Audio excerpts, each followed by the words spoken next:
And now I've got a D6 on my farm. I'll be moving dirt as I please, I think. Pretty awesome. 1954 D6 9U.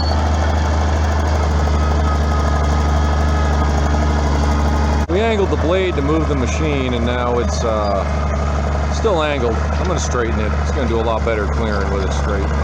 We're just trying to clear out some buckthorn. That's all this crap is. Just a ton of this nasty buckthorn. Little green berries. Alright, just got done running my D6 9U for about an hour, a little longer. Really got her up to temperature, and thermostat held great. Oil pressure's pegged from the get-go. Here she is. I can't spin it around with this, can I?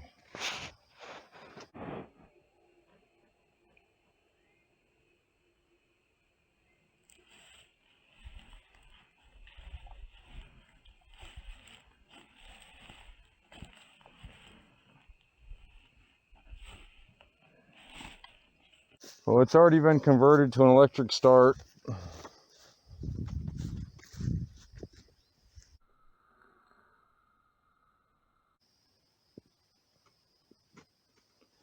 And it's got an auxiliary cylinder that they put on to turn it into a pretty much a four-way blade. Okay, so I'm just taking apart the floor right now. I'm gonna clean everything up. The guy that owned it was the second owner. He's had it for the last 20 years and hasn't put many hours on it. So yeah, I think I got this. Yeah, this is off of here.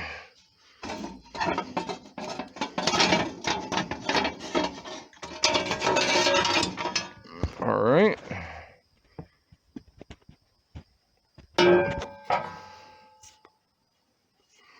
That's what I wanted to get a good look at. It's going to find every grease fitting there is in this thing and give her a couple squirts. And I got one bolt left to pull.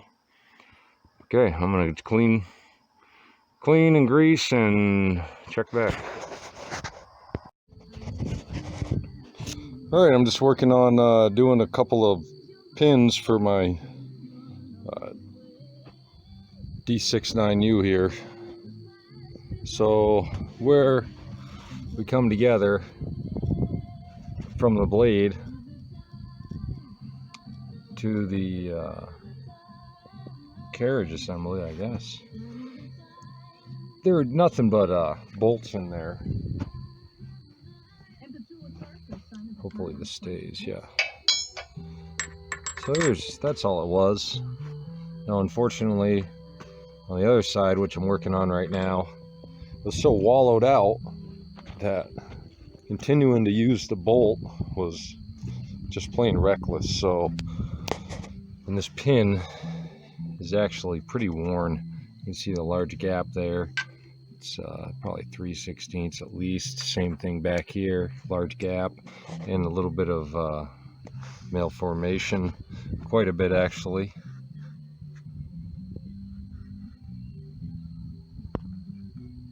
So now when we drop this bolt in, it actually sinks down into that pin quite a bit. It's got a lot of slop and play in there. It's worn. You see it's wallowed out. I think because this has just had a lot more motion due to the auxiliary cylinder. This was added that turned it basically into a 6-way blade, really a 4-way blade. But this adjusts your angles of the blade. You can level it quite nicely, even if you're working on a bank like what's over there. If you're coming at that and wanting to square it off. But anyway, yeah, so I've already made the pin for one side. I've got it drying here. And all I did is took the bolt and welded it up to a piece of 1.5" angle iron. I know it's soft metal. I did purge it after I was done welding.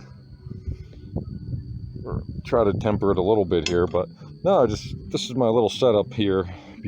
Previously I couldn't find my wire, so that piece was stuck drying in the vise, so I set this up to be able to cut the U to fit around the pin over there.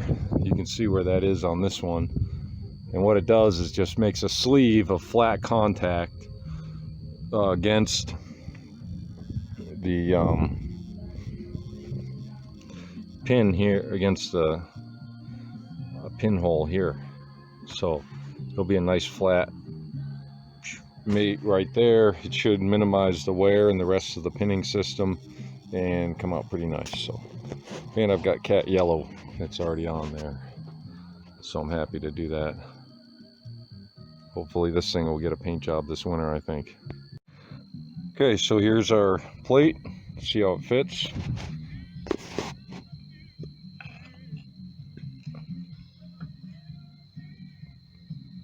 I'm going to go ahead and grind down the pin receiver, but to me, I'm pretty happy with the fit of that pin. Now I'm just going to weld it to the bolt with a good space so I get great penetration, and we'll see how this goes. Last time I used a little bit of a weird rig, but I think I'm going to try to do that again. Well, I got to make some type of holder for that phone before I can videotape actually working on it here.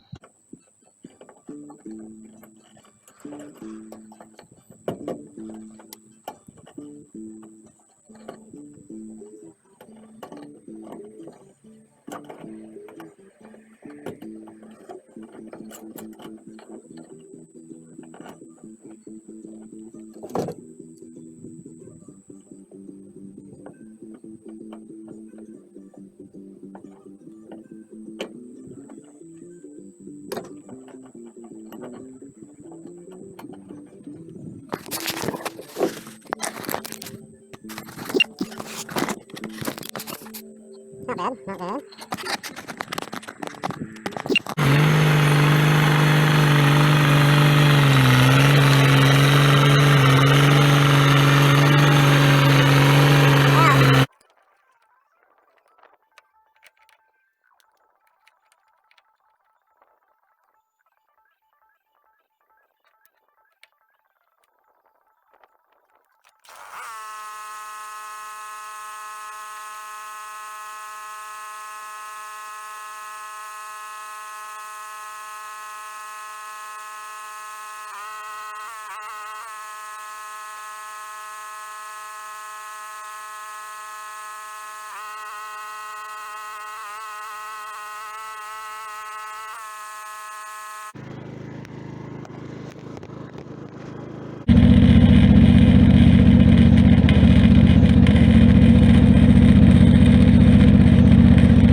Unplug anything from your generator before you turn it off.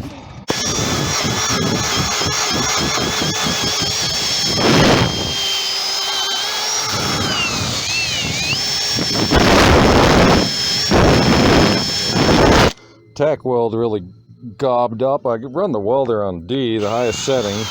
Just Lincoln Electric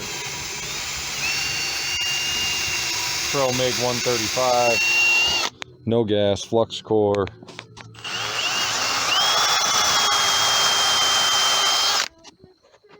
I'm running it on D at about a 5 1/4 wire speed, and you found that to be pretty much universal for a lot of things. I mean, even sheet metal.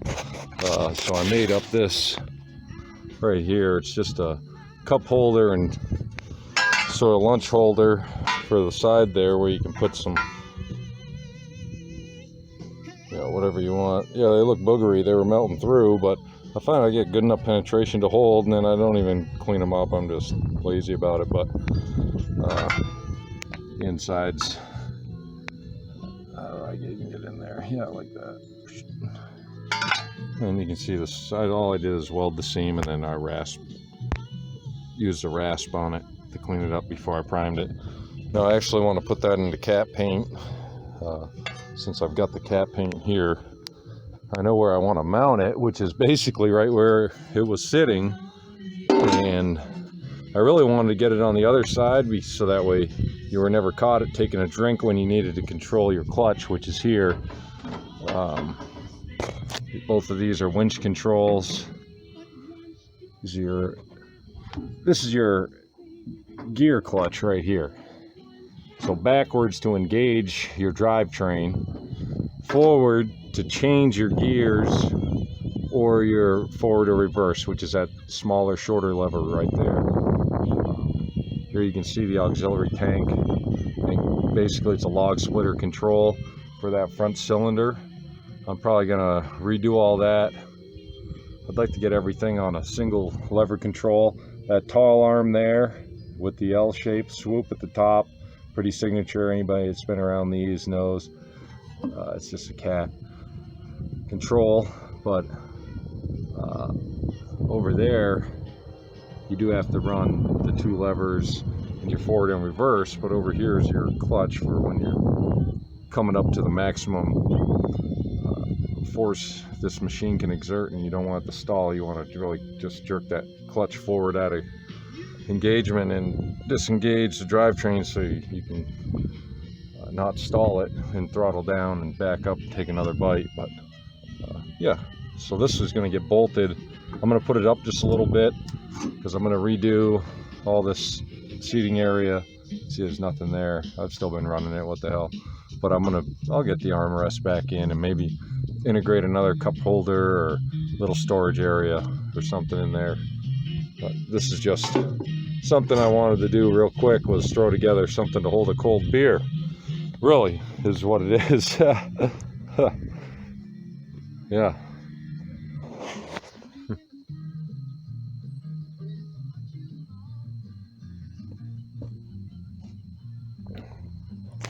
Hopefully that welding bit came out pretty okay. I didn't quench this one. I forgot to do that. I'm gonna grind a little and then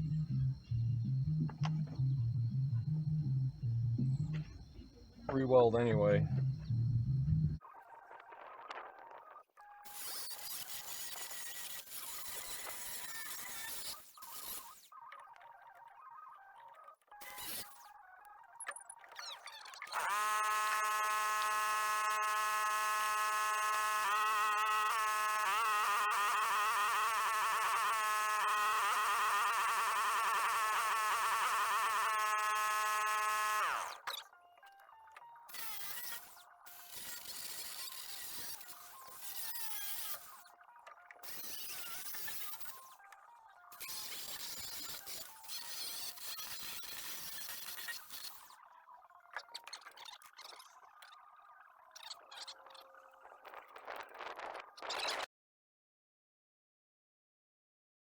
All right, well, I got both sides made and coated, and the cup holder coated with the top coat. Everything's got kind of two coats on it. I went ahead and welded some X's on the two treads that are the master link. Then I just went over this with the drill real quick with the wire brush attachment on there, and cleaned it up, primed it with the Rust-Oleum primer, and then hit it with the cat yellow. So looks pretty good. Thing needs a paint job on it all, but I'm just hitting a couple of spots. I found the master link over here. We've got several loose treads. Just the bolts are loose.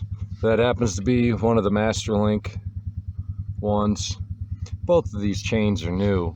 The treads are pretty worn out. The grousers have already been re-welded on the other side, so I need some square stock grousers and a stick welder, and I'll weld that up.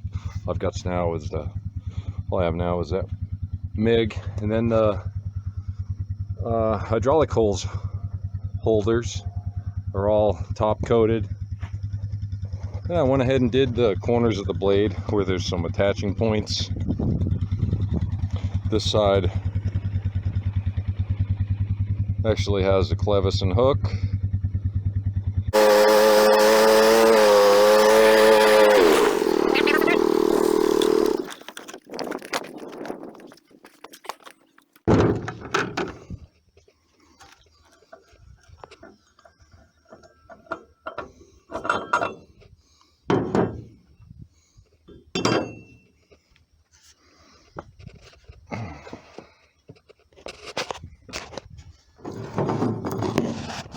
Alright, I'm on the right side brake adjuster. I've already got the cotter key out right over here.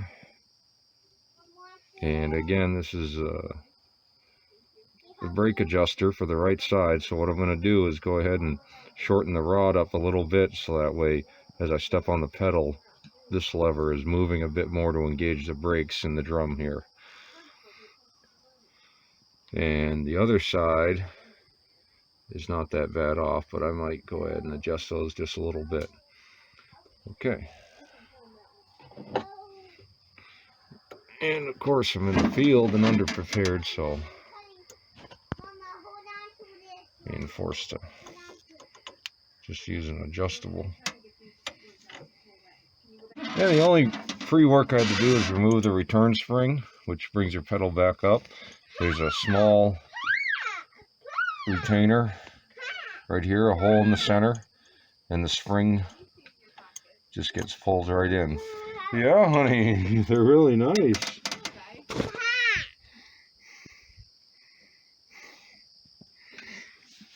Okay, I'll check back after I'm done.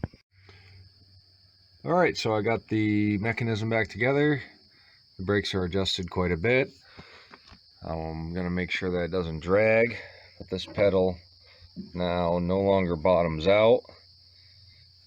I think it's the first time they've ever been adjusted. The other side I'm going to adjust next week when I get some more time to work on it. And it's pretty cool. I'm happy. Because this is the lever here, which is absent on the other side, is your emergency brake. So you have a little heel flip, little heel switch. And it holds your brake on. And then when you bump it back with your heel, it lets it off. That's why this side is worn out. I'm sure it's just from having left the brake on a couple of times. It happens. And yeah, there's the clutch. That's your, for this machine it's direct drive. And the shift gears, though, what you want to do is push your clutch lever forward. And that's, it actually stops that wheel, you know, the transfer of power to the transmission. It stops it completely. It's a brake right there, transmission brake, like dragsters use. All right, this is the auxiliary for the four-way function on the blade. It's just an old log splitter set up in just a small 3-gallon reservoir. Cool.